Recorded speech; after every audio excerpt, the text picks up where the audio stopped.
नमस्कार दोस्तों, स्वागत है आपका इंडियन अफेयर्स स्टडी में। आज की इस वीडियो में हम जानेंगे पीएम मोदी का साइप्रस दौरा, तुर्की को दिया गया करारा जवाब, कनाडा यात्रा रिश्तों में सुधार की उम्मीद, क्रोएशिया यात्रा, पूर्वी यूरोप में भारत की पकड़, आर्मेनिया को भारत की हथियार मदद, एक और जवाब तुर्की को।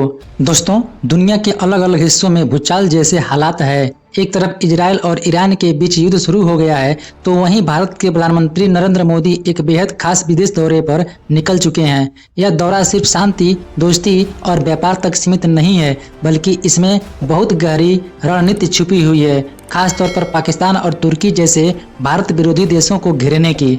आज हम आपको बताएंगे कि पीएम मोदी का यह 5 दिन का दौरा कितना खास है, इसमें भारत ने क्या क्या कूटनीतिक चैलेंज चली हैं और कैसे भारत अब एक बड़ा रक्षा निर्यातक बनता जा रहा है। साथ ही हम आपको बताएंगे कि आर्मेनिया को भारत किस तरह से मदद कर रहा है। प्रधानमंत्री नरेंद्र मोदी इस समय विदेश दौरे पर हैं, जिसमें वह साइप्रस, कनाडा और क्रोएशिया का दौरा कर रहे हैं। सबसे अहम बात यह है कि बीते 20 सालों में पहली बार कोई भारतीय प्रधानमंत्री साइप्रस गया है। यह दौरा साइप्रस के राष्ट्रपति निकोस के निमंत्रण पर हुआ है। जैसे ही पीएम मोदी साइप्रस पहुंचे, वहां का स्वागत देखकर सब हैरान रह गए। साइप्रस के राष्ट्रपति खुद प्रोटोकॉल तोड़कर एयरपोर्ट पर उन्हें लेने पहुंचे और हाथ पकड़कर साथ चले। इससे यह साफ हो गया है कि साइप्रस इस यात्रा को कितना महत्वपूर्ण मान रहा है। आखिरकार क्यों खास है यह दौरा? साइप्रस यूरोपीय यूनियन का हिस्सा है और 2026 में ईयू की अध्यक्षता करेगा। साइप्रस हमेशा भारत का समर्थन करता आया है, चाहे वह यूएन सिक्योरिटी काउंसिल की अस्थायी सीट हो या एनएसजी की सदस्यता। तुर्की ने ऑपरेशन सिंदूर के समय पाकिस्तान का समर्थन किया था, वहीं साइप्रस ने भारत का समर्थन किया था। साइप्रस खुद तुर्की के साथ दशकों से विवाद में है, जिससे भारत और साइप्रस की सोच मिलती है।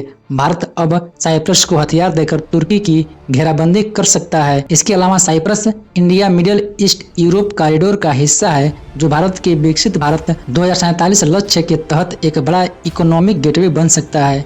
इसके बाद पीएम मोदी 16-17 जून को कनाडा में होने वाले G7 समिट में हिस्सा लेंगे। यह उनका लगातार छठा G7 सम्मेलन है। यह दौरा तब हो रहा है जब भारत और कनाडा के रिश्ते 2023 में खालिस्तान विवाद के बाद काफी खराब हो गए थे। कनाडा के पूर्व प्रधानमंत्री जस्टिन ट्रूडो ने भारत पर खालिस्तानी आतंकी हरदीप सिंह निज्जर की हत्या में शामिल होने का आरोप लगाया था। हालांकि अब नया प्रधानमंत्री मार्क कार्नी है और भारत फिर से संवाद शुरू करना चाहता है। विदेश मंत्रालय ने कहा है कि दोनों देश लोकतांत्रिक हैं और कानून के राज में विश्वास करते हैं। G7 सम्मेलन में भाग लेना भारत की वैश्विक छवि को और मजबूत करता है। पीएम मोदी 18 जून को क्रोएशिया की आधिकारिक यात्रा पर जाएंगे। यह किसी भी भारतीय प्रधानमंत्री की क्रोएशिया की पहली यात्रा होगी। वो भारत के प्रधानमंत्री और राष्ट्रपति से मुलाकात करेंगे। क्रोएशिया भी यूरोपियन यूनियन का हिस्सा है और भारत वहां व्यापार, रक्षा और टेक्नोलॉजी में साझेदारी बढ़ाना चाहता है। भारत चाहता है कि ईयू के पूर्वी हिस्से में उसकी रणनीतिक पकड़ मजबूत हो। दूसरी बड़ी खबर आर्मेनिया से है। भारत और आर्मेनिया के रिश्ते लगातार मजबूत हो रहे हैं। 2022 में आर्मेनिया ने भारत से एक बड़ी डिफेंस डील साइन की थी। इसके तहत भारत की company Kalyani strategic system limited Armenia को 72 यूनिट मार्क 155 mm हाविंजर तोपें दे रही है। ये हल्की, तेज और पहाड़ी इलाकों के लिए कारगर तोपें हैं। इस तोप के मुख्य फीचर्स हैं 18 टन वजन, 24 किलोमीटर तक मारक क्षमता, 90 सेकेंड में फायरिंग पोजीशन तैयार, फायर कर तुरंत लोकेशन बदल सकती है। नया वर्जन मार्क 45, अब आर्मेनिया ने इसका अपग्रेड वर्जन मांगा है।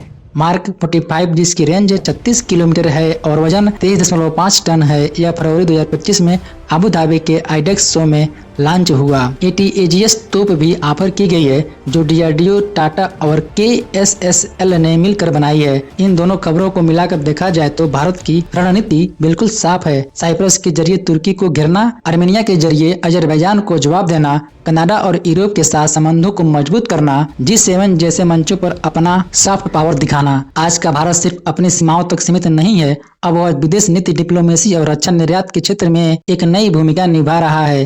पीएम मोदी का यह दौरा सिर्फ 3 देशों की यात्रा नहीं, बल्कि दुनिया को एक संदेश है कि भारत अब केवल प्रतिक्रिया नहीं देता, बल्कि रणनीति से चलता है। अगर आपको यह जानकारी पसंद आई हो तो इसे जरूर शेयर करें, वीडियो को लाइक करें और हमारे चैनल को सब्सक्राइब कर लें। जय हिंद, वंदे मातरम।